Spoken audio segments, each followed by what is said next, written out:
Hey guys, welcome to Scripture Sips. I hope you're doing well today. On today's episode, we're going to be talking about the weight. And today I'm just going to be adding tea, so get comfortable as I give you the tea.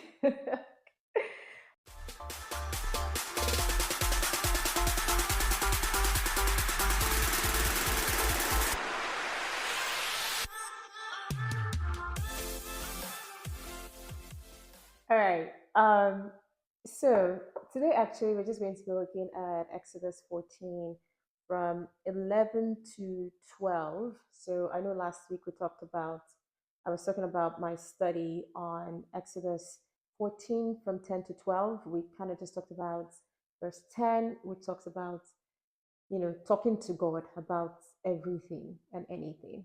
And today we're going to be talking about or discussing my lessons from verses 11 to 12. So now, you know the backstory. You know that the Israelites were stuck in the middle. There was a Red Sea in front of them. Pharaoh chasing from Egypt.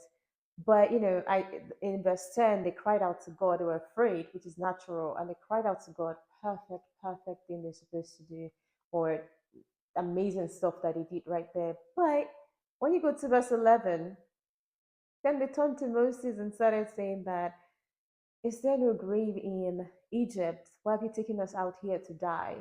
Why have you treated us this way? Why have you brought us out of Egypt? Did we tell you, did we not tell you to leave us alone in Egypt? Let us serve the Egyptians.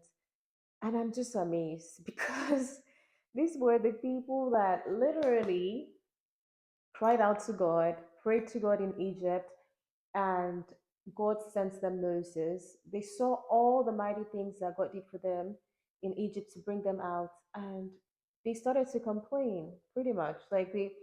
In one breath, they were crying out to God, asking God for help, and then in the next breath, they literally started complaining. And I was just thinking to myself that may we never pray to be back where God brought us out of, because sometimes like things can get so tough and so hard that you wish to be back in a place or in a situation that was really bad and you were praying God to take you out of. So that's one thing that was one prayer for me.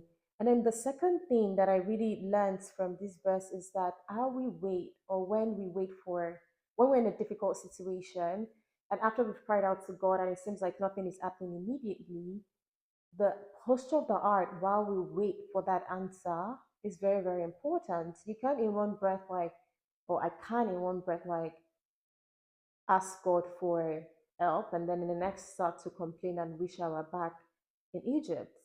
So for me, it really was teaching me that how I wait is very, very important. How I wait for the answer. God is going to do it. It's not that I cannot do it. It's not that it can't come through, but how I wait or my art posture while I wait for that thing is very, very important too. And I just need to pay attention to that, that I'm not necessarily, complaining or saying negative things about the situation while I wait. So, that's my encouragement for us this week is for us to really check our hearts, really check what we do while we wait. I know it can be tough, it can be hard, especially when things are not going exactly how we want it to go. But it's very, very important for us to really just make sure that we're not necessarily speaking negatively about the situation while we wait for the answer to it. All right. Today, actually, I don't know if I told you what tea I was having, but I'm having a chai tea latte, one of my favorite types of teas. So, all right, I will talk to you guys later. Have a great week, and I will talk to you in the next episode. Bye for now.